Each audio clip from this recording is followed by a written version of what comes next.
Welcome to Smacking Business Technology. It got corny like by week 2. Hi, my name is Oil Matt. and gas business, it'd be fracking business technology. Smacking Business Technology, I love it. Hi, my name is Matt Barron. This is my dog Eddie, and today we're joined by Farah Remtula, Mark Kawasaki, and Matthew Hooper. Welcome. Hello, Baron. Welcome to you. And hello, Farrar. It's been a while since we've been blessed by your presence. Indeed. It's amazing how much withdrawal you go through when you miss one episode or two and you're like, oh my god, I gotta get on. It's tough to catch up. It's even tougher to catch up watching yourself because, man, 2 or 3 episodes of my voice joining on and I'm like... That's not true. No, I keep it lively. I try to keep it fresh. Do you guys listen to the podcast? Yeah. Someone's got to check it to make sure it's still okay. How do you think we got those 87 views, Mark? I was just gonna say. It always sounds better to me listening to it after than when I'm in it. He's hacking podcast technology. Yeah, similar to like how to rewind the odometer on a car. Oh, did you see SAP bought? Who did they buy? They own TripIt now. They bought Concur. Oh. That's SAP did? $4.3 billion. I think that's right anyway. Oh But my you know God. what's funny about it is it brings them into relevancy. Yeah. You know, because SAP, well, okay, yeah, Hooper, you can shake your head and say, yes, SAP was relevant. Because they really are. They're a huge company, and lots of people spend money on them. But, you know, That you doesn't look at make them that. relevant. I look at that technology, and I just see dead technology, don't you? Yeah, it's like PeopleSoft. Yeah. SAP is just as ServiceNow is today, 10 years ago. Just business process automation, and wow, you know, we can build workflows, and we can do intakes, and we can do data analysis, and you know, work queues, and people got all excited about it, right? It's no different. Yeah. Until it falls off the wayside, and then you have to start acquiring stuff to be relevant, I guess. People get And, on the bells and whistles. Wait, say that again? So I was just having this conversation this morning with one of the guys here. He was saying, why is ServiceNow doing so well in the service desk market, which is fairly flat, right? What makes them special? Is it really the cloud? And I said, no. I said the cloud is just like you have an oil-based, you know, gas-based engine, and you have an electric engine. The way you drive the car is a different experience. I said it's the backup sensor that tells you you're not going to run over a kid. It's the blinking things in the mirror that tell you that there's a car next to you. It's the drift lane that tells you you're drifting out of your lane to keep you safe. I said the bells and whistles. That's what makes it so exciting to people. You know, the drag and drop capability, the visual workflow, the visual CMDB. I mean, without some of the key functions to create service management processes, being in the cloud means nothing. Yeah. Yeah, you're saying if you've got a good engine and fancy widgets around it, you'll do better than the car that just has a good engine. Yeah. Yeah, I mean, the latest release of ServiceNow, the Eureka release, had a major UI upgrade with different fonts and different visual appealing things. It's all flat now, and like Apple and all that stuff. So that you could say that that's more important than any of the functionality that. I have. Back on, and Baron, remember this, we were talking about ITSM Weekly Podcast number 7. I don't know which one it was.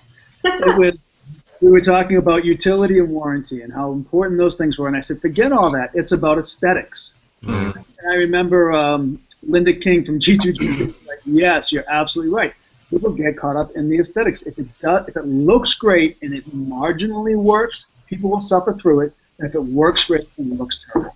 And that's Mm-hmm. I think there's an element to that, and also, you know, back to ITSM Weekly Podcast number 140, I don't know, when we were talking about innovation, and some of our discussion was around innovation being simplicity in many ways, right? People appreciate that simplicity. People are attracted to it, and I think there's definitely an element of that aesthetic, if you will, that plays a big part in how successful a product really becomes. a la TripIt. right? Hook into my flight systems using my membership. Make it easy to just email you the itinerary, and you'll figure it out and automatically notify me about my flights.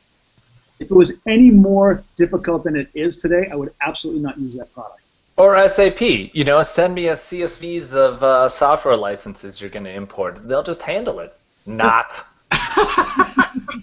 You have to enter that expletive deleted information one field at a time on a form. And if you don't do it that way, you will not have a job.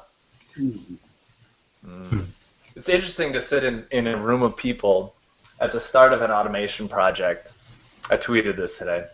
And realize that 12 of the 15 people in the room's job is to manage servers that are all going to be virtualized. And you look away and you're like, I'm sorry, I just can't look you in the face anymore. You won't have a job in 2 months. What are you doing to stay relevant? I think I don't know. I think that's what we need to do. That's what we need to teach our kids. That's what I try to teach my kids.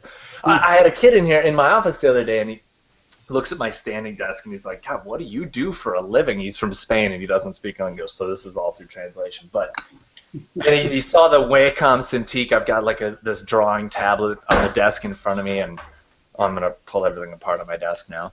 But he said, what do you do? And I said, I draw. And I showed him, you know, one of my whiteboard drawings or whatever, and he's like, whoa. And you could see him like connect the dots that you could turn creative things into money. Or like think for yourself and turn it into money. And I think that's what we need to teach the youth of America. That's what you need to teach the youth of America. Well, I think it was blown away that you could actually draw and get paid for it and not work for Disney. Like that would be the concept in my head if I was a kid. I'd be like, what? You draw and get paid for it and don't work for Disney? You have to be. No one draws at Disney anymore. Well, I've been talking to my daughter about copy as well, and people don't realize how much copy there is everywhere. I mean, on every single product you buy, there's somebody that's written something for that. And they've done it in a terrible document management tool, entering that data in one field at a time. And if you don't do it that way, I certainly hope they're not using SAP to write, you know, a little blurb on the back of a shampoo bottle. Well, I tweeted it this morning. I said, is this new Tips app replacing release notes? Have you guys updated to iOS 8? No. I don't have 4 gig available on my iPhone. I'm sorry. That's another big controversy. I saw a meme today where it says like people are deleting their copy of the Bible. Oh, that can go. Choose iOS over God. Well, they've got a backup of that. There's no offline backup, you know? It's online anyway. Just go to Bible.com or whatever. Yeah. But back to being relevant, right? So these big companies are going. These big companies are acquiring technologies and companies who figured it out. And in many ways, their archaic technologies are their own barrier to actually expanding. But when we look at skills or an organization, it's the same thing. I think it comes down to what skills, what learning, how can you expand your own knowledge to continue to create opportunity, right? And that opportunity can come in the form of money or a job or, recognition or whatever that may be. And keep diversifying. Like, for instance, recently now, so I've done these whiteboards a couple times. Now people come to me and they say, well, people they get the whiteboards. And so now I'm, like, forced to innovate, right? My job. Because otherwise they'll find someone else who can do, like, paper mache animations or something. Claymation, which I can do. So I switched to claymation then, and then instead of it taking me, 8 hours to get 1 minute of video, it's 800 days to get 1 minute of video because claymation is terrible. But isn't that the applied aspect of innovation, right? Faraz's going to tell us a story about Uber, but isn't that the applied aspect of innovation, that taxi drivers all of a sudden have a new economy and a new business model? And hopefully they make enough money doing this to buy the next Uber, whatever is after that. Mm-hmm. Yeah. Because otherwise they'll be irrelevant. And even Uber is trying to stay ahead of the curve. If you look at what they're doing on the West Coast, right? So now they're launching more services of bringing your groceries or your food to you in a certain matter of time, And then you've got the Uber drivers on the East Coast who are all protesting because the fares have become so low and matching taxis that they're not making as much profit as before. So it's Very Does Uber reach any of your homes or Lyft? Or can you get it from your house? if I book it well in advance. Otherwise, there's no Uber in my area. That's just hanging out. I live like what we need is Uber plus Craigslist. Like, take out the middleman completely. Have someone just post, I'll drive you. I'll drive this area to that area in 100-mile range or something like that. Then I can get it from my house. I can't get it from my house. I don't live in the property. That's wrought with criminal activity. Yeah, what part of Craigslist are we talking about? Hey, we're getting an echo on you, Hooper. You got to put your headphones back in. Major echo. Are we good now? No. I think we're good. No, I can still hear that echo. I'm going to mute you because Google Hangouts actually has a control room and I can do this now. Yeah, but I think Matt, you're the echo maybe. I don't know. No, because I've got headphones in. I just muted Hooper actually to test this. And we're good. We're good. Oh dear. So get in headphones, Hooper, and I'll unmute you. This is creepy. That's totally crazy. Just to think like, too much control. This must be what an editor feels like all the time. No? They probably don't because they feel removed from it. But okay, so I agree with you, Mark. There's tons of copy to be written and so much wordsmithing to be done. It's such a pain in my butt all day long, the approvals that have to go around. Should we call this a menu bar or a context menu bar or a context bar or a header bar or a menu header bar, a header menu bar? Or a nav bar. I hate this. Just call it a tomato, I guess. Okay, so I found out right after the podcast last week that I will be going to Fusion. So Hooper's going, Faraz going. Now we're trying to get Mark Kawasaki to go. No, Far's not going. Far can't go. Oh. What? Why can't Mark go? Hey, so ITSMF, if you're paying attention, one of the most watched ITSM podcasts that there is. You see my face when I do that? Yeah. We'll get Mark there. We'll find one of the hosts can't, and I even already offered up the bed next to mine because I will not share a bed with you, Mark. I'm sorry, but we will have 2 queens in there. Thank you. And I offered him miles on airlines to get there. All you need to do is get him a conference pass. Doug Tedder, Sophie Danby, someone higher up at ITSMF or Fusion or at HDI because you've somehow gotten there. Roy Atkinson, I know you pay attention. We'll find a way, Mark. We'll find a way. I'd love to go. We'll start a fund. All right, so I thought, so I did have to name this episode, and I named it, without even researching what's happening in the ITSM world, SAP buying Concur or whatever, even though that's old news now. I didn't actually have a topic. I didn't look at news or find interesting things for us to talk about, so I thought what we would do is just kind of go through what we're working on at work, because we all work in this field. Mm-hmm. So, Mark, what are you working on these days? What kind of process improvement stuff are you working on? People maybe, there's an assumption here. Maybe people don't know what you do for a living. Okay, I can talk about what I do. So, I work at Emory University.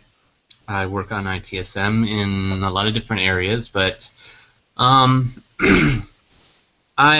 lately I've been working, a lot of different things, but it always seems to be involving certain groups. Often they're very high up groups that report directly to CIOs that kind of do their own thing, and yet they're developing apps, mobile apps, a lot of things that they then don't know how to operationalize, and so they want to throw them over the fence to anyone. And so it's like they're jumping into this ITSM world. They're like, I need help launching this app. Service transition. Yeah, and yet, they don't necessarily pay attention to all the stuff that's been going on around them this whole time with service levels and agreements and all of the operational activities that we've got going on. So it's a challenge to get people that have the ear of the CIO and are doing, interesting strategic things, and helping them operationalize that and support that, especially when there's no ownership. I mean, they write these apps for a very few exclusive users sometimes, but they have high impact and high value. And if they just want to develop it and then go away, who owns the app? The customer? I mean, so a lot of times we have apps that literally just don't have an owner, and they run, and we hope for the best. So that's what I'm trying to fix. Yeah. Oh, yeah. I build these houses every once in a while, but I never have the fire marshal come and check. No inspectors, huh? Yeah. Okay, so yeah, that's I like that metaphor actually too. So that's what you're doing right now. You're basically, application inspections. You're making sure that service transition and service sustain can happen. Yeah. Yep. And babysitting that. Yeah, walking them through it, hopefully making it repeatable after a few times, And do you have a QA organization at your organization? We have several. Yeah. That's the beauty of it. Nice. Well, that's good. That just rings true of a moderate to low maturity SDLC or application development lifecycle. Yeah, I mean, we have a lot of different groups doing different things, and some of them are stronger than others, and there's not one unified practice. So.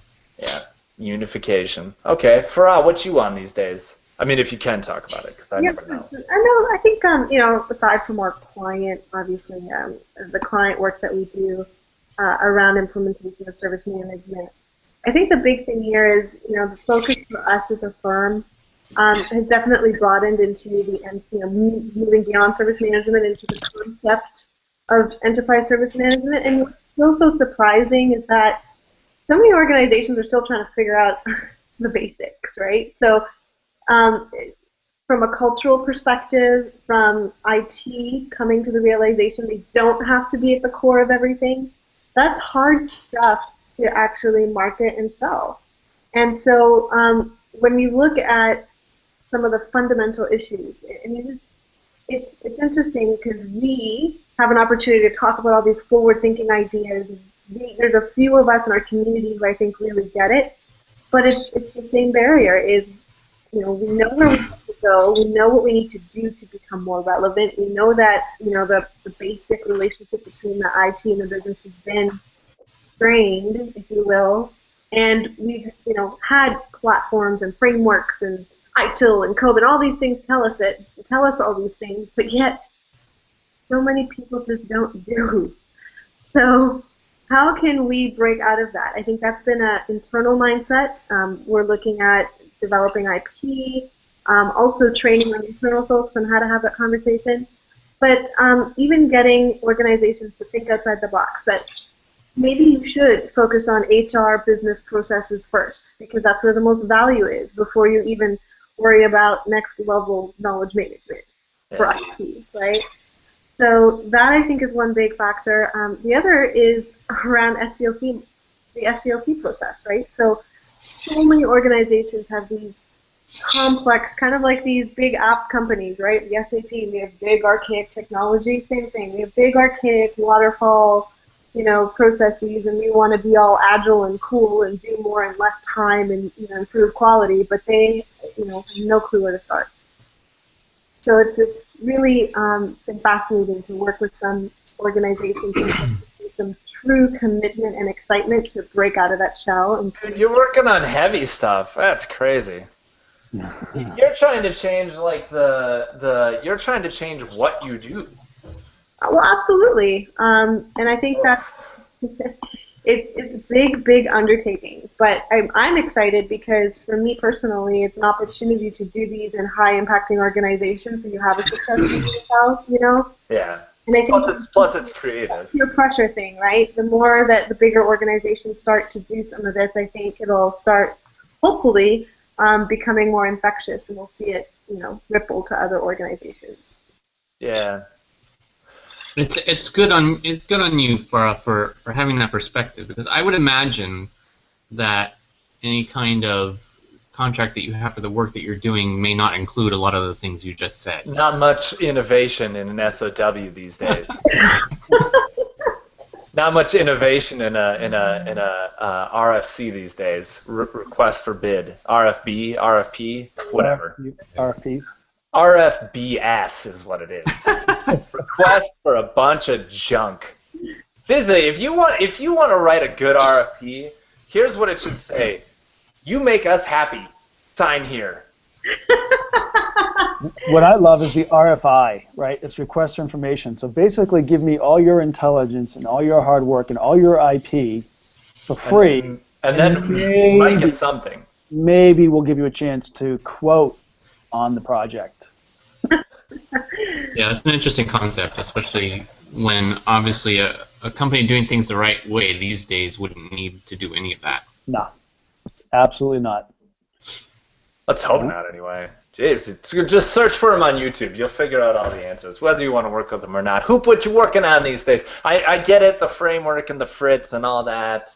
Fritz, baby. It's all Fritz. Details. We actually just started recording Fritz Fridays yesterday. Oh, that's kind of cool. I like Thursday, that. we come out on Fritz Friday. Yeah. So, no. So gosh, boy, my life is a little crazy these days. I go from everything from creating new service assurance programs that we can offer our clients to creating the layout and working with the marketing team for the booth at Fusion to meeting with clients and thinking about how we can create enterprise service management strategies for HR, legal, accounting. It's kind of all over the place. It's what I love about the job because I'm not as outwardly ADD as you, Baron, but I do have the mental ADD, so it keeps me the days fly by, even though I put probably 12, 13-hour days, and they go by very quickly.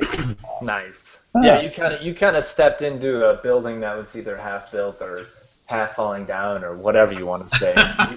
you kind of have all these different angles you can take. There's just getting a feel for what the organization does, maturing what it's doing given your experience, and then the operational aspect. Hey, we're at Fusion next month. We might. Yeah, you know what it is? It's being a marketing educated person, but my whole career being in IT and then switching to sales. It's very. I've been called the purple squirrel, but it's fun being a unicorn.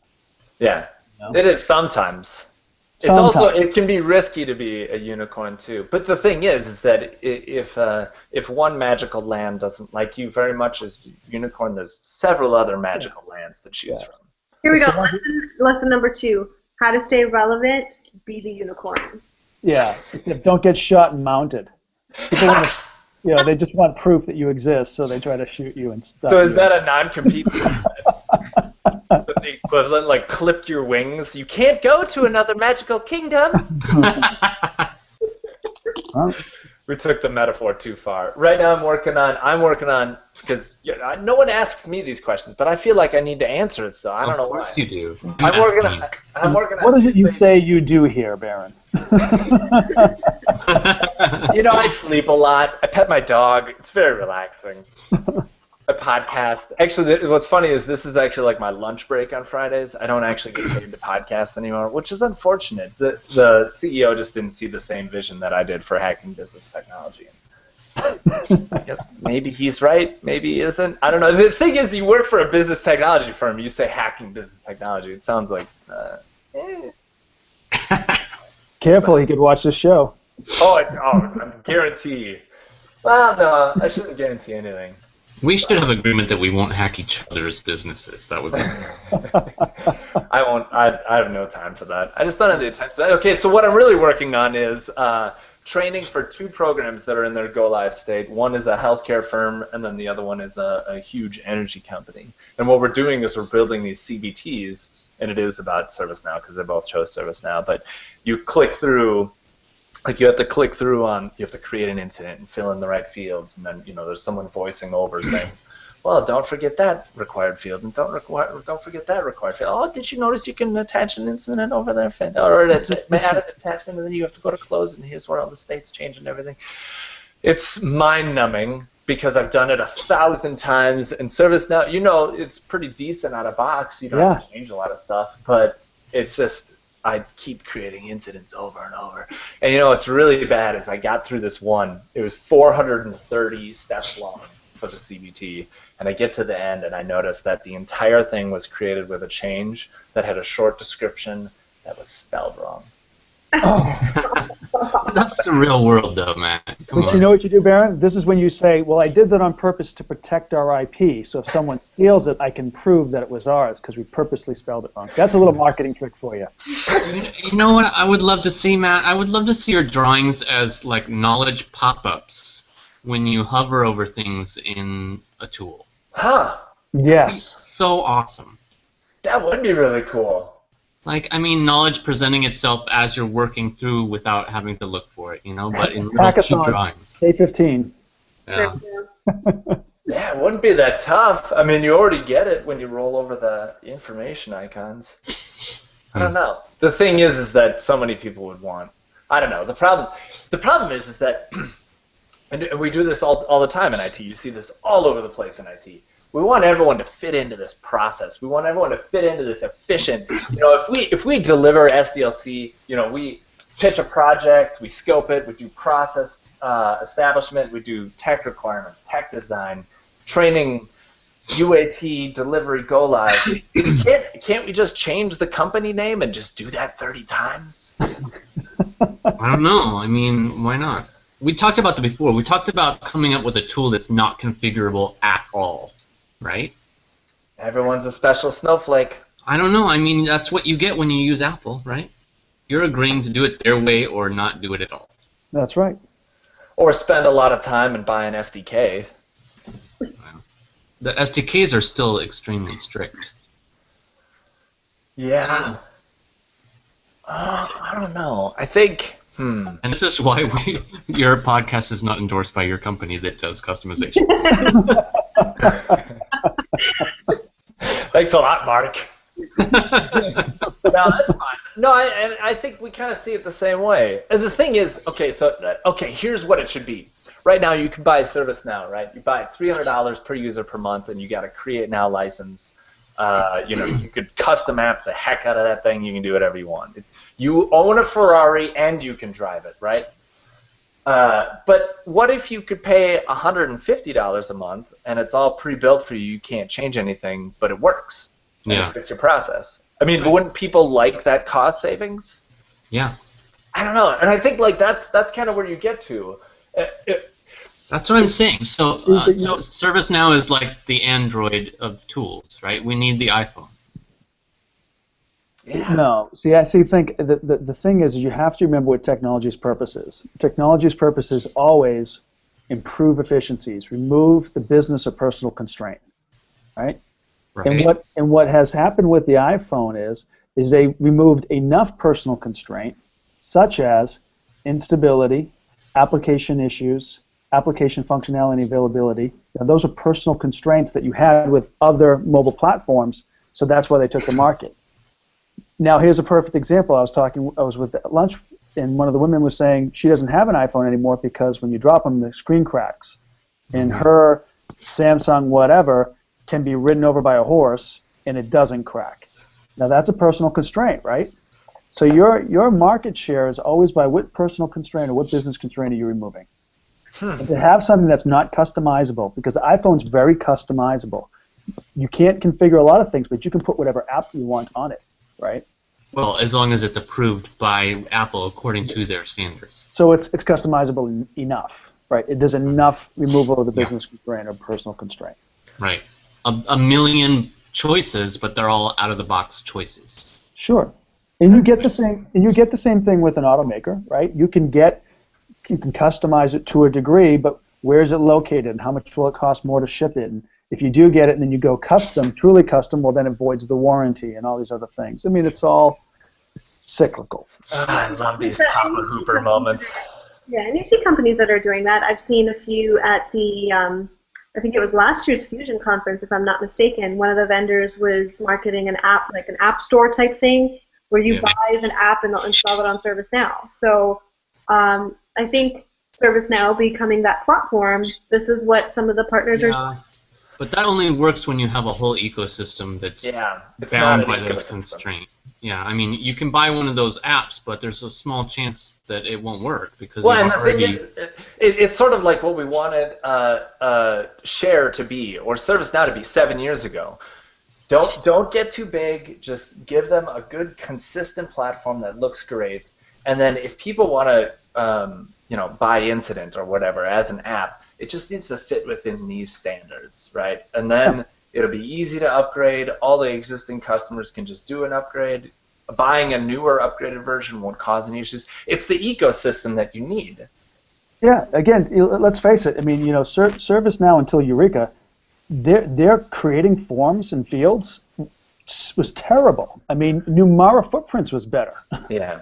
Had drag and drop down radio button or multi-select. I mean, this was not anything innovative, but the configuration you could do anything that you wanted. And now as they look at well, what are people doing the most? Let's make that easier to do. And that's a great strategy. The reason that I like the no customization angle is because that is why people replace their ITSM tool every 3 to 5 years. They app develop themselves into a corner, and then they just can't. You either have to say bankrupt and re-roll the same platform, or you say bankrupt, you buy a new platform. But that's why I like ISO, because ISO allows you to maintain compliance, right? And so, because it's never the tool's fault. It's always someone thinking, oh, we're the special snowflake. We have to have these fields, and we have to have certain drop-down lists. We have to do it this special way. The same categories as last time. Yeah. Yep. So. It has to be 3-tier. 14. DTI. Quadrutiary. ITSM rage! Oh, I woke up my dog. We should offer a prize to the person who calls up with the most tiers. Yes. The most required fields on a form. Yes. It needs to be a prize for that person. Going back to the ecosystem, I mean, I completely agree there has to be one, but I think ServiceNow's model has kind of been, in a sense, was very voice of the customer driven. So who knows? Maybe there's not been enough of a demand, or people don't know they can make that demand. I don't know. I mean, they've also gone the opposite direction where they've said build your own app, do whatever you want, and then all of a sudden they come out with an HR app and a finance app, and so they're pushing you towards their solution and not. Well, but that's SaaS. I mean, if you give someone a platform and say build an HR system, the parent company that can see into that instance is going to say, "Oh, we can resell this." Yeah. I mean, Apple does the same thing. Mm-hmm. I think you're. Imagine that. Imagine your ITSM tool. I love how it just came into focus. Imagine your ITSM tool is an iPhone, right? And then there's 4,000 different incident apps you can install on that iPhone. That's what we need. They match, and the thing is, you install this incident, this one variation of incident, it works really well with this other change. Remember we were talking about this the other day. We were talking about the practitioner analyst and how they could vote on the best app, give their likes, give their reviews, and the best one rises to the top. But you can't do that without an ecosystem that allows for that. But the ecosystem is hacking business technology. That is the ecosystem. Technology is the ecosystem. You let them choose the tool, say Basecamp for project management, and then the other 47 Signals apps for everything else. It already exists. The thing is that IT needs to let go of that control, and we have to realize that we're already in an ecosystem. We just have to make better choices and guide people to make better choices. Mm-hmm. And that's how you hack business technology. All right. So. Have a good week, everyone. Thanks, everybody. Bye. Bye.